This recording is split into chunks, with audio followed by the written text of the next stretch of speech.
Bom dia a todos. Agradeço os organizadores por essa oportunidade.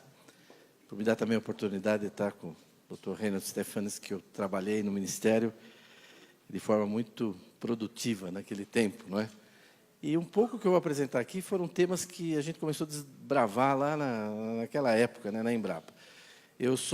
Sabe que a Embrapa tem chefe, né, que nem índio, assim, então o Centro de Pesquisa da Embrapa tem chefe.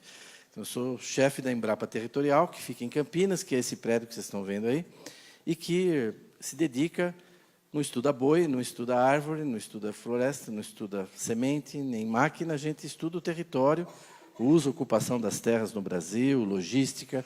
Já teve um colega meu que apresentou ontem na parte da macrologística. Eu vou percorrer um pouco em cima do mote desse painel, essa dimensão dentro da agricultura brasileira. Falar de agricultura brasileira, se alguém disser para os senhores que ele está a par da agricultura brasileira, é que a pessoa terminou de estudar ontem à noite, né? Tarde da noite, né? Porque se for a semana passada, já está desatualizado. Porque a agricultura já desativou o pivô, já fez outra coisa. Então, nós temos uma coisa extremamente dinâmica. Essa aqui é uma imagem que eu costumo sempre apresentar, que é uma região que eu monitoro há muito tempo. Isso aqui é o oeste da Bahia. Vocês estão vendo aqui em verde, é pastagem extensiva. Pastagem extensiva. Em vermelho estava começando a produção de grãos, milho e soja, são as áreas de campo de soja. E aqui tinha um pivô de irrigação, não sei se dá para ver aí, roxo, e aqui mais 6 pivôs de irrigação. Isso é 1990. Isso aqui é 2000. Né? Isso aqui é 2010. Né? Isso aqui é 2015. Tanto que já faz 2 anos que o Nordeste ultrapassou o Sudeste em produção de alimento. Eles já passaram de 20 milhões de toneladas, e nós estamos com 18 aqui, batendo em 20 e tal, né? Desde o século XIX não acontecia do Nordeste produzir mais alimento que o Sudeste, né? Isso se deve a essas regiões, né, que mecanizaram o sul do Maranhão, do Piauí, do oeste baiano. Então, é uma realidade muito dinâmica essa da agricultura. Claro que deu essa dimensão conhecida da agricultura brasileira, de liderança mundial, né, tanto na produção como na exportação de diversos produtos agrícolas. E isso também tem o lado econômico, porque se a gente... Não adianta produzir muito se você produz caro, né? Nosso arroz tem que ser mais barato que o da Tailândia, a nossa soja tem que ser competitiva. Não é só produzir volume, você tem que produzir barato para competir, né? E isso a agricultura brasileira está fazendo. Agora, a agricultura brasileira está ajudando o país, vocês sabem que todo mundo, já aqui nesse evento mesmo, evocou o quanto... Essa imagem do Jornal de Minas, ela virou um meme aí, né? A agricultura tirando o Brasil da lama, né? Fazendo o país voltar a crescer, e a gente sabe o papel que ela tem tido. Nosso centro, nós trabalhamos com 3 realidades que vão me permitir aqui de falar rapidamente sobre essa dimensão da proteção, da preservação e da produção.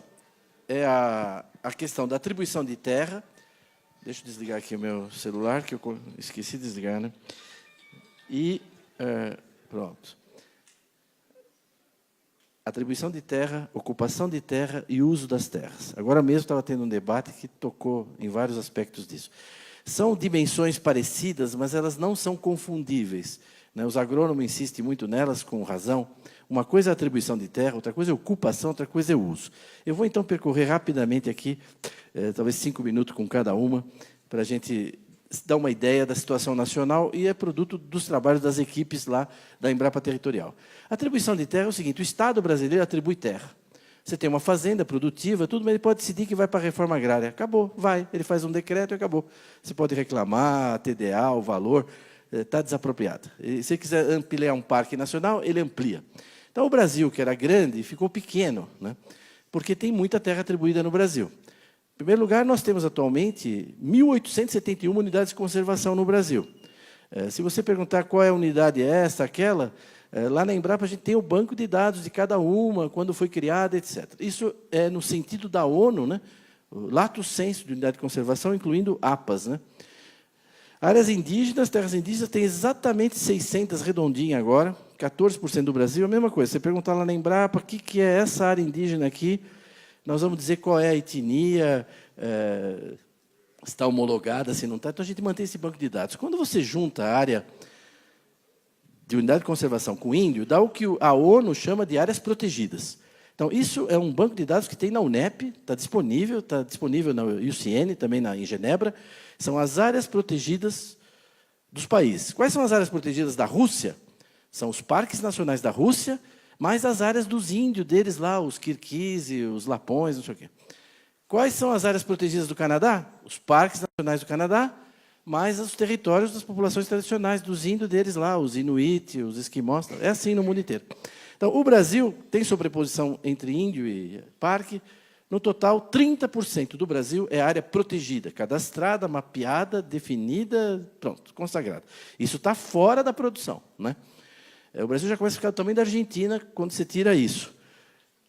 É muito, é pouco? Não sei. Só tem no mundo 10 países que têm mais de 2 milhões de quilômetros. Não tem muito país grande no mundo. O Brasil é um deles, mas só tem 10 com mais de 2 milhões de quilômetros. Então, quanto que esses países protegem? Eu baixei os dados lá desses países. Eles protegem 10% do seu território. Nós protegemos 30%. Eu não sei se é muito, se é pouco, 30%, mas é o campeão em termos absolutos e em termos relativos. Não sei se é muito, mas apanhar dizendo que o Brasil não protege suas florestas, ser acusado de não proteger a sua vegetação nativa, é um absurdo, porque é um país que protege 3 vezes mais do que os outros países. E o que os Estados Unidos, a Rússia, o Canadá, o que eles protegem? Eles protegem o deserto de Sonora, o deserto de Mojave, o deserto da Mongólia, o deserto da Austrália, pode ver aqui nas imagens. Nós temos Shapefire. Por exemplo, olha aqui a Argélia. Ela protege 7,5% do seu território. É o deserto do Teneré, o pior local. Eu fiz meu doutorado no Níger, é uma região que eu conheço. O deserto do Teneré é o pior local do Saara. Você, para ir lá, você tem que ter 5, 6 Land Rover, senão não é autorizado a entrar lá. Essa é a área protegida da Argélia. Então, tá bom, você fala, a Argélia protege? Protege, está lá, 7,5% do território. O que ela protege? Bom, o Teneré, né? Então, o Brasil protege áreas que têm potencial. Uma vez eu estava lá no Vale da Morte, eu perguntei para o americano lá, e aqui tem problema de invasão de parque? Porque no Brasil tem, porque tem madeira, tem minério, tem garimpo. É difícil manter a área. Ele falou, não, aqui também temos um problema no Vale da Morte. Eu falei, nossa, tá vendo? Eu já estava falando besteira, dizendo que eles não têm problema, né? Vocês têm problema de invasão? Ele falou, tem. Eu falei, quem que invade aqui? Não, os motocross, vêm fazer cross aqui sem autorização. Eu falei, tá bom. Eu falei, para nós lá no Brasil, já estou trocando. A área protegida do Brasil equivale a 15 países da União Europeia. Esse é o tamanho da área protegida do Brasil, e é um mapa que a gente tem que mostrar para os europeus, né? Não é? Que normalmente eles planejam o que não executam e depois avaliam o que não fizeram, né? É o que eles fazem com o Brasil o tempo todo, né? As ONGs, um monte de gente. A União Europeia, né? O ministro Reino sabe quanto a gente enfrentou essa pedreira. Então, isso é o que a gente protege no Brasil, certo? Essa é a área protegida do Brasil. Por que a gente protege tanto? Por um monte de razões, mas também por razões como essa. Esse movimento, que talvez tem gente aqui que conhece, se não, vale a pena entrar na internet e procurar Farm Here, Forest There. Esse aqui é um documento de 80 páginas. O que eles dizem nesse documento? Eles dizem o seguinte, nos próximos 20, 30 anos, vai ter um mercado adicional de alimentos no mundo, adicional, de 40 bilhões de dólares. É os Estados Unidos que tem que ficar com esse mercado. Os agricultores dos Estados Unidos. O único país que pode pegar grande parte desse mercado da gente é o Brasil. Então, ao invés de dar subsídio para nós, está escrito aqui, ó, ao invés de me dar subsídio, dê dinheiro para as ONG no Brasil impedir a expansão da agricultura brasileira. Isso está dito lá, né? Então, bom, não é teoria da conspiração. Fala, teoria da conspiração. Não, pega lá, entra no site. É financiada pela União dos Produtores de Milho dos Estados Unidos. Isso aqui é um pôster que saiu agora, né? Want to protect farm and ranch here? Protect forest there, né? Agora, eu acho que o americano está certo, sabe? Vocês bateram palma para elogiar eles, né? Eles estão protegendo a agricultura deles. Eles estão no papel deles. Agora, tem gente aqui que está trabalhando também para isso, né? Aí já é um problema mais delicado, né? Enfim, além disso, o Estado atribui terra para a reforma agrária. Nós temos hoje no Brasil quase 9.500 assentamentos que detêm uma área de 88 milhões e meio de hectares. Quer dizer, é 1,5 vezes a área da produção de grãos do Brasil. Esses 240 milhões de toneladas, a gente produz uma área que é muito menor que essa. 10% do Brasil está na mão do INCRA e institutos correlatos em alguns estados, né? Quer dizer, é um Terrabras, né? Tem Eletrobras, tem a Avibras, tem o Terrabras, o INCRA, o maior latifúndio do país, né? 10% do país. Se você tirar aqueles 30% que não pode usar, na realidade o INCRA tem quase 20% do Brasil, está na mão do INCRA. Será que falta terra para a reforma agrária? Pode ser que falte ainda em algum lugar, mas nós já demos bastante terra, hein? Vocês não acham? 20% do Brasil, não está de bom tamanho? Os grãos, nós estamos com... Isso é 1,5 vezes, quase a área de grãos. Nós atribuímos terra para quilombo. Eu lembro na Constituinte que eles diziam que era de 8 a 12. Um quilombo em Trombetas, outro não sei onde. Bom, é 296 já, né? Quase 3 milhões de hectares. Então, o Brasil, nos últimos 15 anos, ficou desse jeito aí, ó, tá vendo? Tudo isso é área legalmente atribuída pelo Estado. Tente construir uma ferrovia. Aqui, vamos visualizar tudo isso numa coisa única, né? Não, a escolha da cor é mera coincidência, não tem nada. Não. Então, então, quando a gente olha, nós temos hoje 12.500 terras legalmente atribuídas, né? É bom já ir se acostumando, né? Então, 37% do país está legalmente atribuído.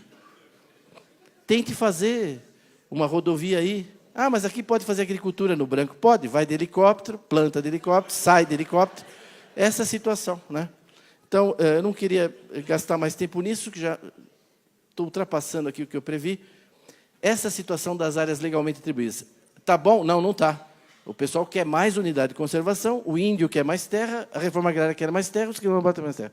Uma vez nós fizemos uma reunião com o presidente do Brasil, o ministro deve lembrar, não, mas é legítimo o índio. Eu falei, não, é legítimo, o problema não é legitimidade, não cabe, não cabe. Eles estão querendo 6 milhões de quilômetros a mais. Eu dei uma sugestão até lá, talvez o ministro lembre, falei, olha, presidente, o senhor anexa o Uruguai, a Argentina e a Bolívia. Paraguai não, porque eles estão indo tão bem, né? Tu deixa, ela já teve problema no passado, melhor deixar. Vai dar os 6 milhões, aí pronto, atende todo mundo, entendeu? Porque não cabe no país, né? Então, isso é atribuição de terra, certo? Um país que atribui 30% do seu território para proteção. Só que existe uma outra coisa chamada preservação, que foi falada agora. Foi evocada agora, inclusive, na conclusão do painel. É que a área que poderia ocupar, na realidade, não pode, né? Se você olhar aqui, vamos voltar aqui. O governador do Amapá, ele só anda nesse cinza aqui, ó. No vermelho, ele não entra.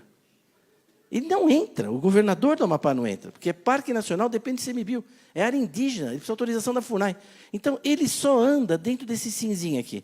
Para desenvolver o Estado, ele tem esse cinza, Roraima tem isso. Só que nessa área tem que ter 80% de reserva legal. Porque como o Estado não está quase protegido, é importante que a agricultura, não é, preserve 80% da área que sobrou, né? Então, a mesma coisa vai acontecer aqui no Acre, em Rondônia, etc, né? Então, é disso que nós vamos falar agora. A gente não sabia quanto que os agricultores preservavam mesmo.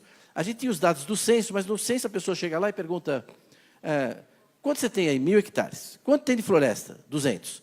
Quantos boi você tem? 40. Mas não é possível, estou vendo um rebanho lá de 2.000. Ah, mas é para falar vaca também? Bezerro? O senhor falou boi, né? Então, é subestimado. Né? Vamos ver agora no censo. Pode ver, está dando 1.750.000, está dando 175 milhões, e o Ministério acha que tem 220. Então, é um negócio meio complexo. Bom, ele ressuscitou, está vendo? Isso aqui acontece, hein? Né? Bom, o resultado é que, com o cadastro ambiental rural, nós agora sabemos qual é a contribuição dos agricultores à preservação do meio ambiente. Todos os produtores foram obrigados a fazer o CAR, não foram? Se tiver produtor aqui, não fizeram o CAR? Obrigado. O maior trabalho escravo da história do Brasil. Quer dizer, 5 milhões de pessoas obrigadas, sem ganhar nada, a fazer esse trabalho, sob coação, sob ameaça de perda de crédito, tudo, coagidos, sem EPI adequada. Imagina, não tem nem energia elétrica, tem que baixar uma imagem satélite, delimitar.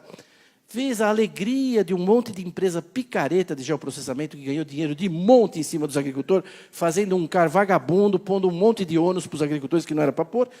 Isso sendo, eles fizeram. 4.845.000 agricultores tinham feito o CAR, e lá na Embrapa nós decidimos baixar esses dados, todos. Então, hoje os dados do CAR estão no Ministério do Meio Ambiente, mas estão também na Embrapa. Quando eu perguntei para os meus PhDeuses se a gente podia baixar os dados, eles falaram que não, que era muito difícil, porque para cada propriedade que você vai baixar, tem que pôr o CPF, o seu e-mail, e quase impossível, muito difícil. Depois virei para a meninada de TI e perguntei, vocês acham difícil? Eles falaram, é muito difícil, é difícil, é difícil. Pelo menos umas 2 horas, até fazer o robô e tal. Então, em 8 dias a gente baixou tudo e está lá na Embrapa, está aberto, né, ao público. Enfim, então nós sabemos, nós pudemos, então aqui estão vendo uma imagem de São Paulo, o que está em verde é as áreas de APP. A gente imaginava que os agricultores iam ter coisa muito separada, uma matinha aqui, acolá, tudo assim segmentado. Não, a gente viu na imagem que tudo conectava. Quando você tira os limites das propriedades em verde, claro, é o que os agricultores preservam, dedicam à preservação, você vê todas as APP se conectando com áreas de reserva legal. Isso é São Paulo, o lugar que mais desmatou no Brasil. Aí você vai indo aqui para o Rio Pardo, por exemplo, vai aumentando a largura das APPs, e aí a gente foi indo, processando dados, até ver toda a área preservada pelos agricultores no estado de São Paulo, que é 4 milhões de hectares, e que dá 22% dos imóveis rurais. Quando em São Paulo, eles deveriam ter uns 10%, porque eles desmataram tudo no século XIX, entendeu? Começo do século XX. Mas 22% da área dos imóveis está preservada dentro das propriedades. E a gente foi indo, até uma experiência metafísica para mim. Minha carreira na Embrapa é antes do CAR, depois do CAR, porque a gente viu o Brasil. Está vendo? Tudo isso aqui, com 10 metros de detalhe, nós temos isso na Embrapa, eu posso, se tivesse no computador, ir fazendo zoom até chegar em cada imóvel, dos quase 5 milhões, com 10 metros de detalhe, todas as áreas que os agricultores, não é, pecuaristas, etc., seringalistas, estão dedicando ao meio ambiente. Bem, o total disso, 218 milhões de hectares. Vocês entram no site da Embrapa, tem lá os dados por região, por estado, por micro-região, tem os mapas, tem tudo lá. Isso é metade da área dos imóveis brasileiros. Então, o agricultor brasileiro é o único no mundo que cultiva metade. Todo agricultor tem uma propriedade rural, ele usa não sei quanto, no mundo inteiro. No Brasil, só metade. Na Amazônia, menos que metade. Aqui no Sul, mais que metade. Mas no país todo dá isso. Dá 25,6% do território nacional está preservado pelos produtores rurais. Ora, se eu preservo aqui em Forquilinha, vamos falar um lugar, né? Ou em Não-Me-Toques, né? 300 hectares dos meus 1.000, aqueles 300 hectares têm um valor, não tem? Quanto custa a terra lá no município de Castro? O hectare custa tanto. Então, hectare para milho, para soja, para floresta. Então, nós temos essa base de dados da Embrapa e nós fomos calculando, município por município, imóvel por imóvel, qual o valor patrimonial que o agricultor está imobilizando em prol do meio ambiente. Né? Bem, o total deu 3 trilhões, cento e tantos bilhões. Então, eu pergunto para os senhores, qual categoria profissional no Brasil, bombeiro, jornalista, pesquisador, militar, dentista, médico, qual categoria profissional dedica do seu patrimônio pessoal, privado, e mobiliza 3 trilhões em prol do meio ambiente? Qual? Eu não conheço.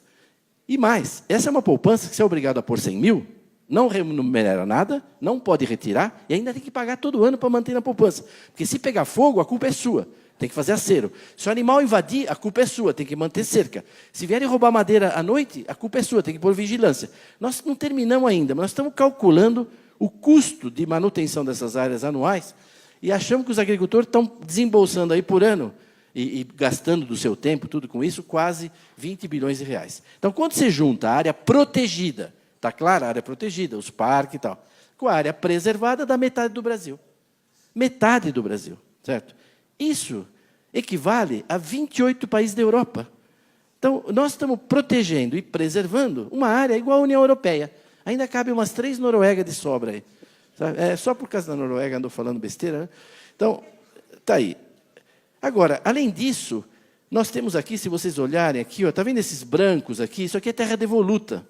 Rio Amazonas, água, inundável, e ainda falta cadastrar um pouco de agricultor, tem uma área militar grande aqui, o cachimbo, são áreas que estão preservadas. Quando você junta tudo, dá 66,3% do Brasil dedicado à preservação da vegetação nativa e da biodiversidade. Por quê? Porque é o país mais rico do mundo, é um país que já resolveu todos os seus problemas de saneamento, de saúde, de infraestrutura, não é? Bom, a Sanepar pode atestar aqui como o país já resolveu tudo. E aí, como nós temos um fundo soberano que as nações invejam, a maior renda per capita do planeta, a gente fala, vamos deixar, né, 3/4 aí para a turma, né, ajudar o planeta. Né? É normal. Dá 48 países e territórios da Europa, quando você junta tudo isso. É bom porque já tem os ucranianos aí, se tiver, a Ucrânia cabe dentro também disso aí. Né? O polaco, está todo mundo aí. A Letônia, Estônia e tal. Então, esse é o queijinho do Brasil, que a gente chama de... Eu vou passar 2 minutos, posso o meu tempo? Rapidinho. Vocês autorizam 2 minutos? Para eu falar, bom, então tá bom, ministro. Então, bom. Ele falou, então, ó, quando a gente faz o queijinho do Brasil, dá isso, ó, 1/4 do país preservado pelos produtores. Unidade de conservação integral, terra indígena, aquelas terras devolutas e não cadastradas, no total, 66%. A agricultura usa 30%. Só que para a lavoura, 7,8%. A gente cultiva toda a produção de cana, toda a produção de soja, de milho, de algodão, de fruta, 7,8% do território. É pouco, né? Então, esses são os números que vocês têm que sair com eles na cabeça daqui. A gente só cultiva toda essa produção agrícola, 7,8% do Brasil. Tem as pastagens, né? Que uma parte até significativa é pastagem nativa, com vegetação nativa, Pantanal, Pampa, Caatinga, etc. Então, não tem nenhuma categoria profissional que preserve mais o meio ambiente, dedique mais recursos a isso, do que os produtores rurais brasileiros. Então, isso tem que ser conhecido, isso tem que ser dito. Eu estou feliz que agora, no voo que eu vim para cá, eu trouxe uma para deixar com o ministro Reynolds e com quem tem interesse, a revista de bordo da Azul, agora, no avião, está com essa matéria de uma página sobre o nosso trabalho da Embrapa Territorial e falando que os agricultores são os que mais preservam. Até que, enfim, né, alguma coisa começa... Então, para ser reconhecido, alguém falou de serviços ambientais antes, você precisa primeiro ser conhecido, né? Você precisa ser conhecido, o pessoal nem conhece. Como é que vai ser reconhecido se não é conhecido? O Brasil é assim. Quer ver como é que os Estados Unidos? Nós baixamos os dados dos Estados Unidos, complicado, um trabalhão 4 meses, porque assim, morango, amendoim e tal. Olha como é que é os Estados Unidos. Assim. Os Estados Unidos preserva 20 e usa 80. E a gente, assim. Então, eu costumo dizer o seguinte, acho que vocês vão entender, hein? É meio tupi-guarani isso aqui. Nós somos assim porque nós somos assim. E eles são assim porque eles são assim. Certo? Concordo? Né? Concluindo, muita gente disse que esse número nosso não era isso, cultivava muito mais. Não é verdade.